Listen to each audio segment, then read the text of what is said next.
مجھے ایک صاحب نے سوال پوچھا، کہنے لگے میلاد کس کو منانا چاہیے؟ میں نے کہا اس بیٹی کو منانا چاہیے میلاد جو زندہ ہوتی تھی تو دفن کر دیا جاتا تھا، پر میرے رسول نے فرمایا اب جو بیٹی پالے گا نا میں اس کا بازو پکڑ کے جنت میں ساتھ لے کے جاؤں گا۔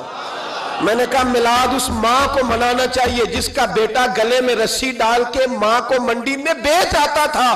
میرے مصطفیٰ کریم نے فرمایا جنت 7 آسمانے کے اوپر سدرۃ المنتہا کے پاس تھی، پر میں نے وہاں سے کھینچ کے لا کے ماں کے قدموں کے نیچے رکھ دی ہے۔ میلاد اس باپ کو منانا چاہیے جس کی اولاد ڈنڈوں سے مارتی تھی، پر رسول کریم علیہ السلام نے فرمایا سن لو سن لو سن لو، اب جس کا ابا راضی ہوگا اسی کا اللہ راضی ہوگا۔ میں نے کہا میلاد اس غریب کو منانا چاہیے جو بھینس کی طرح بکری کی طرح منڈی میں بکتا تھا، پر مصطفیٰ نے کالے رنگ والے حبشی غلام کو سینے سے لگا کے کہا غریبوں کو چھوٹا نہ سمجھنا، میں اللہ کا رسول جب جنت میں جاؤں گا تو آگے بھی غریب ہوں گے، پیچھے بھی غریب ہوں گے، دائیں بھی غریب ہوں گے، بائیں بھی غریب ہوں گے۔ فرمایا امیر ویٹنگ لسٹ میں ہوں گے، 500 سال بعد جنت میں جائیں گے، غریبوں کے لیے جنت کے دروازے 500 سال پہلے ہی کھلوا دوں گا۔ اسے منانا چاہیے، میلاد منانا چاہیے۔ اور میں نے کہا مولوی سن، تجھے پوچھتا کوئی نہ، تیرا ذکر کوئی نہ کرتا، لیکن تو ممبر پہ بیٹھا ہے، تو محمد عربی کے نام کا کھا رہا ہے، تو علی کے نام کا کھا رہا ہے، تو عمر عثمان اور ابو بکر کے نام کا کھا رہا ہے، تو حسنین کا صدقہ کھا رہا ہے۔ تجھے نہ تیری کبھی کسی نے برادری پوچھی، نہ کبھی تیرا کسی نے ایڈریس پوچھا، نہ کبھی کسی نے تیری سند پوچھی، لوگ تیرے نعرے لگاتے ہیں، لوگ تیرے ہاتھ چومتے ہیں۔ پھر مان جا کہ تجھے صبح بھی میلاد منانا ہے، شام بھی میلاد منانا ہے، اور تجھے یہ کہنا چاہیے خس خس جنہ قدر نہیں میرا ایتے صاحب نو وڈیائیاں میں گلیاں دا روڑا کوڑا، ایتے محل چڑھایا سائیاں، تیرا کام تھا تیری آنکھیں بھیگی رہتی۔ اور اس بوڑھے کو بھی میلاد منانا چاہیے جس کے بارے میں میرے نبی پاک نے فرمایا سفید داڑھی والے کی جس نے عزت کی اس نے تو رب کی عزت کی، اس نے تو رب کی عزت کی میرے بھائی۔ اس مزدور کو بھی میلاد منانا چاہیے جس کے بارے میں نبی پاک نے فرمایا جو اپنے ہاتھوں پہ چھالے ڈال کے مزدوری کرتا ہے میں نے تو اسے رب کریم کا دوست بنا دیا ہے۔ ہر اس طبقے کو میلاد منانا چاہیے جسے میرے رسول نے عزت عطا فرمائی۔ اس بہن کو بھی میلاد منانا چاہیے جس کے بارے میں نبی پاک نے فرمایا اگر کسی کا باپ چلا جائے اور اس کے حصے میں بہنیں آ جائیں، 4 بہن، 3 بہنیں یا 2 بہنیں بیاہ کے جو آیا تم سے، میرے محبوب نے فرمایا میری انگلیاں جڑی ہوئی ہیں نا، اس طرح میں اسے اپنے ساتھ جوڑ کے جنت میں لے کے جاؤں گا۔ اس بہن کو میلاد نہیں منانا چاہیے۔ میرے رسول پاک نے فرمایا جس کی بیٹی واپس آ جائے، طلاق ہو گئی یا بیوہ ہو گئی، واپس آ گئی، نہ بچ سکی واپس آ گئی، فرمایا واپس آنے والی بیٹی کی جو باپ خدمت کرے گا میرے رسول پاک فرماتے ہیں میں قیامت میں اس کا سفارشی بنوں گا۔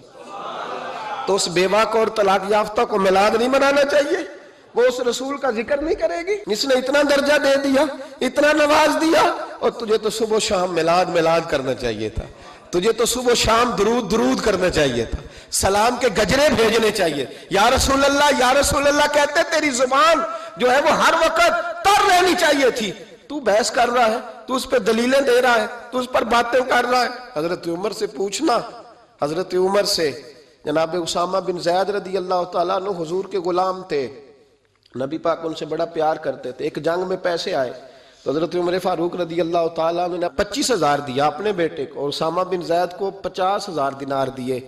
بیٹا کہنے لگا ابا جی وہ تو چھوٹے ہیں میں بڑا ہوں، وہ حضور کے زمانے میں بچے تھے، میں جہاد کرتا تھا، یہ آپ نے کیا کیا؟ تو حضرت عمر رو پڑے، کہنے لگے بیٹا یہ تیرے باپ کے سر پر جو عزت کے بال ہیں یہ مصطفیٰ کے اگائے ہوئے ہیں۔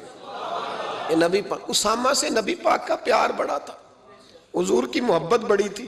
بیٹا اس کے ناک سے رینٹ نکلتی تھی تو رسول پاک اپنے ہاتھوں سے صاف کر دیتے تھے، حضور اس کو گود میں بٹھاتے تھے۔ میں کیسے بھول جاؤں رسول پاک کے احسانات کیسے۔ حضرت عمر جا رہے تھے تو مکے کے رستے میں ایک تنا آیا، کھجور کا خشک تنا، حضرت عمر نے اس کو بازوؤں میں لے کے رونا شروع کر دیا۔ عمر کیا ہوا؟ کہنے لگے یہاں تو میں اونٹ چرایا کرتا تھا، یہاں، اور میرا باپ مجھے مارا کرتا تھا، دیکھو آج عمر نعرہ لگاتا ہے تو کیسر و کسرا کام، او بھائی اصلہ نال جے نیکی کریے، ہاں اصلہ نال جے نیکی کریے، تے وہ نسلاں تاک نہیں بھول دے ہاں بے اصلاں نال نیکی کریے تے پھول کنڈیاں نال تول دے. اور سن تیری دنیا بھی حضور کے صدقے بنی اور تیری قبر میں بھی کوئی ساتھ نہیں جائے گا, کوئی ساتھ نہیں جائے گا. قبر میں بھی مصطفیٰ کریم صلی اللہ ہو. اور دیکھنا قبر کے اندر بھی کبھی کوئی گیا ہے؟ قبر میں بھی رسول پاک, قبر میں بھی رسول پاک, قبر میں بھی رسول پاک. میرے استاد فرمایا کرتے تھے بتاؤ جس قبر میں نبی پاک آئیں گے وہاں عذاب کیا ہونا ہے؟ جب حضور ہی آ گئے تو عذاب کیا ہونا ہے؟ نبی پاک تو جدھر سے گزر جائیں رب وہ جگہ جنت بنا دیتا ہے. وہاں کیا عذاب ہونا ہے؟ وہاں تو دیدار ہونا ہے. تیری قبر میں بھی نبی پاک. اور حضور نے فرمایا میزان عمل پہ عمل تولیں گے تو پھر بھی میں تمہارے پاس ہوں گا. حضور علیہ السلام نے فرمایا پل صراط سے گزرو گے تو پھر بھی میں تمہارے پاس ہوں گا. اور میرے رسول پاک علیہ السلام نے فرمایا جب تم جنت میں جانے لگو گے تو پھر بھی میں تمہارے. تو بتا تیرے رسول تو ہر وقت تیرے ساتھ ہے, تو کب کب نبی پاک کے ساتھ ہوتا ہے؟ تو بتانا تو کب کب نبی پاک کے ساتھ؟ میں چھوٹے جلسے کا قائل ہوں, لمبی محفل میں گزارش کرتا ہوں دوستوں سے کہ لمبا جلسہ نہ کرو. لیکن ایک جگہ پہ میں گیا تو ایک بڑے پڑھے لکھے آدمی نے مجھے کہا مولانا ان کو سمجھائیں, آدھی رات تک بٹھائے رہتے ہیں, ان کو سمجھائیں. میں نے کہا میں سمجھاؤں گا پر آپ بھی ذرا اپنا لب و لہجہ تھوڑا دھیما کریں. تو پوری رات نہیں نبی پاک کے لیے جاگا اور میرے رسول تو ساری حیات تیرے لیے جاگتے رہے, ساری رات. محبوب نے کیا کہتے ہیں بریلی کے امام اعلیٰ حضرت فرماتے ہیں ان کی مہک نے دل کے غنچے کھلا دیے, وہ جس راہ چل دیے ہیں کوچے بسا دیے ہیں, میرے کریم سے گر قطرہ کسی نے مانگا دریا بہا دیے, دربے بہا دیے ہیں. اور اللہ کیا جہنم اب بھی نہ سرد ہوگا؟ اللہ کیا جہنم اب بھی نہ سرد ہوگا؟ رو رو کے مصطفیٰ نے دریا بہا دیے, رو رو کے مصطفیٰ نے. اور پھر کہنے لگے رو رو کے مصطفیٰ نے ان کے نثار کوئی کیسے ہی رنج میں ہو جب یاد آ گئے ہیں سب غم بھلا دیے, جب یاد آ گئے ہیں سب غم. اسی لیے تو ہم کہتے ہیں میلاد کھل کے مناؤ. رسول پاک کا میلاد بہانے کرتے ہیں, بہانے وہ کرتا ہے جس نے کام نہیں کرنا ہوتا, جس نے کرنا ہوتا ہے وہ بہانے.